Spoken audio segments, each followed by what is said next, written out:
Imagine this. You meet a native English speaker. They smile, look right at you, and say a sentence. But they speak so fast that all the words blend together into one giant sound. Your mind goes completely blank. You freeze, and all you can do is smile and nod your head while feeling totally lost inside. Does this happen to you? If it does, you are not alone, and it is absolutely not your fault. Welcome to English Conversation Hub. I am Oliver. And I am Ava. We are so happy you are here with us today. That feeling of freezing during a conversation is something almost every language learner experiences, Oliver. It really is, Ava. I remember feeling that exact same panic when I was learning my second language. My heart would beat fast, and I would just pray they did not ask me a question. But today, we are going to break that wall. How are you doing today, Ava? I am doing wonderful. I have a warm cup of coffee right here, and I am incredibly excited for this episode. Today, we are going to talk naturally, casually, and slowly about how you can train your ears to understand fast English speakers without losing your confidence. Exactly. Many English beginners tell me, Oliver, I study grammar rules and I memorize lists of words, but when a native speaker talks to me in real life, everything moves too fast. That is because textbook English and real-life English are very different. Today, we are going to give you a long, rich listening practice session to help your brain get used to the natural flow of English. You know, Ava, let us start with a story. A few years ago, I went to a small, busy cafe in London. I wanted to order a simple ham and cheese sandwich. I practiced the sentence in my head 3 times before I walked up to the counter. I felt ready. Oh, I know that feeling. You practice the perfect sentence and you think nothing can go wrong. What happened next? Well, I walked up and the waiter turned to me very quickly.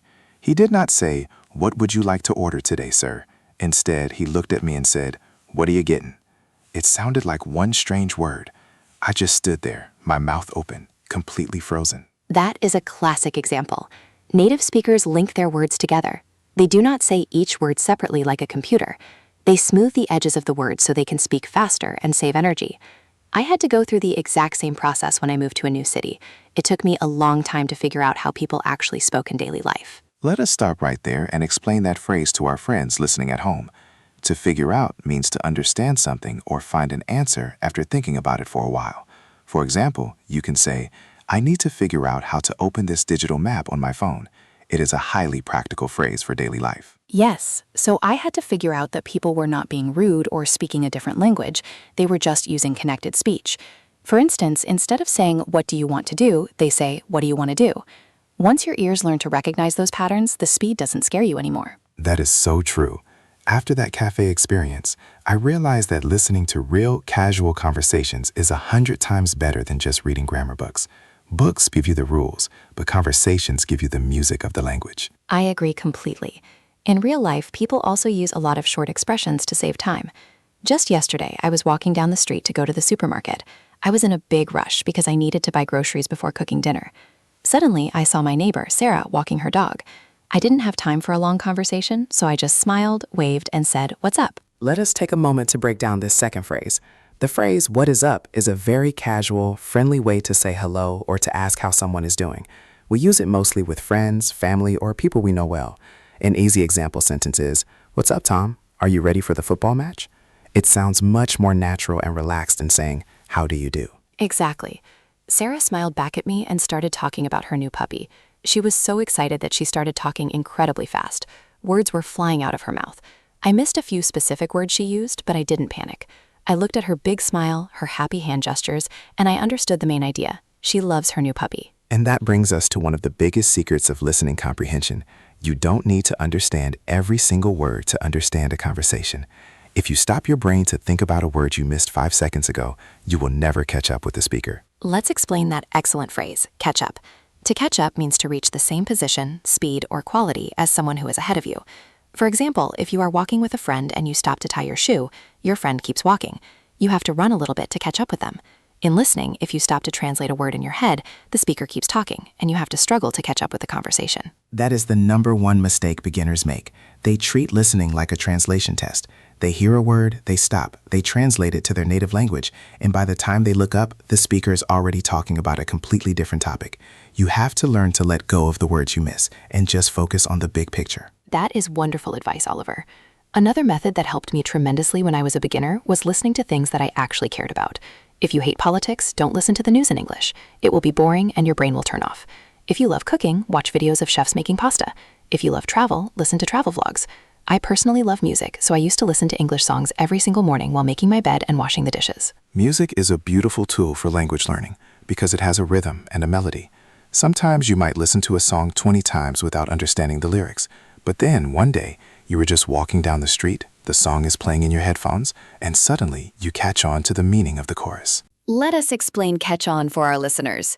To catch on means to finally understand, realize, or learn something, especially after it has been difficult or unclear for some time.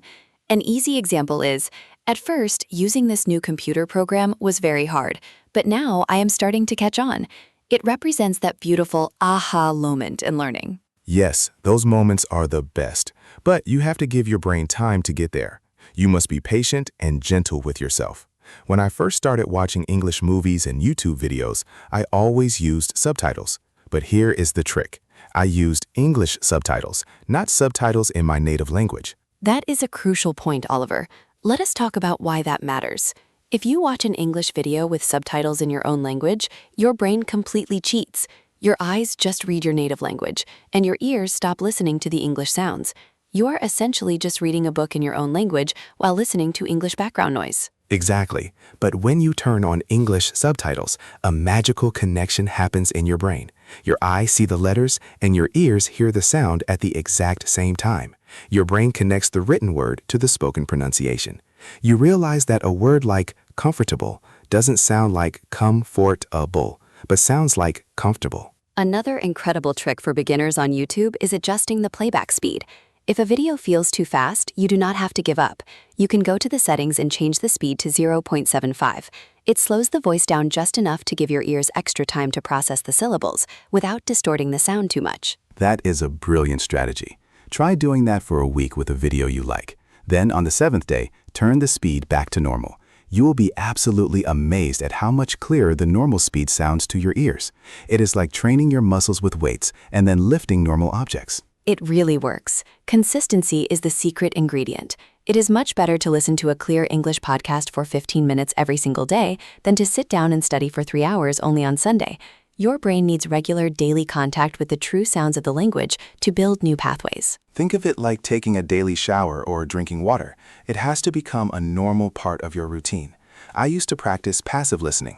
When I was cooking dinner or cutting vegetables or cleaning the bathroom, I would have an English radio station playing in the background. I was not looking at a book. I was just letting the language wash over me. Passive listening is powerful because it familiarizes your brain with the intonation and the music of English. You start to notice when a speaker's voice goes up at the end of a question, or how their voice goes down when they finish a thought. Then when you do active listening, like what our wonderful audience is doing right now, everything starts to make sense much faster. We are truly grateful that our listeners are spending this time with us today. We intentionally speak at a relaxed pace, but we make sure to use real phrases that you will hear on the streets of New York, London, or Sydney. For example, we often talk about social situations. Sometimes you walk into your office or your classroom, and you see your friend sitting at their desk. Their head is down, they look very sad, or maybe they look incredibly stressed out. You want to show them that you care. You can walk up to them gently and ask, "What is the matter?" Let us explain this fifth phrase before we continue our story. What is the matter is a phrase we use to ask someone what problem they have, why they look unhappy, or why they are crying. It is a very warm and kind way to show concern. For example, you can say, "You look very worried today. What is the matter?" It invites the person to share their feelings with you. It is such an important phrase because it shows empathy. If you hear someone say this in a movie, you instantly know that one character is trying to support another character who is going through a difficult time. Learning these common phrases is like putting keys into your pocket. Every phrase opens a new door in a conversation. Yes, and when you know these phrases deeply, your listening speed increases automatically. Why? Because you don't waste time analyzing individual words like what, is, the, and matter. Your brain recognizes the entire phrase as one single block of meaning. That saves your brain a lot of energy. That is the ultimate goal. We want to move from translating word by word to recognizing blocks of meaning. And please, never forget that native speakers are just regular human beings. If someone speaks to you too fast in real life, you do not need to feel embarrassed or ashamed. You can simply smile and say, "Could you please speak a little slower? I am still learning English." Almost every single person will be happy to slow down for you. People love it when you try to learn their language. It shows respect and interest. Communication is never about being a perfect speaker or a perfect listener. It is entirely about connecting with another human being. This has been such a wonderful and deeply detailed conversation, Ava. I truly believe these insights and strategies will give our listeners a completely new perspective on their English journey. I feel the exact same way, Oliver. Every minute you spend listening is an investment in your future fluency. Every step counts, no matter how small it seems today. Let us summarize a highly effective sentence framework that you can take away from today's lesson and use immediately in your daily life. Whenever you are trying to solve a problem, understand a difficult situation, or learn a new skill, you can use the structure, I need to figure out.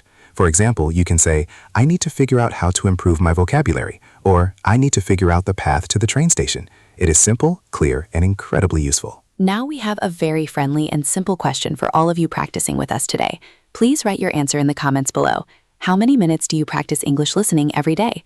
We absolutely love reading your comments and connecting with you. If you found this episode helpful and you want to start understanding native speakers much faster, please take a moment to click the like button and share this video with your friends, family, or classmates who are also learning English. And please make sure to click the subscribe button and turn on the notification bell. That way you will always be notified whenever we release a new easy listening lesson here on English Conversation Hub. Thank you so much for listening to us today. Keep practicing and have a beautiful day. Goodbye, everyone. We will see you in our next conversation.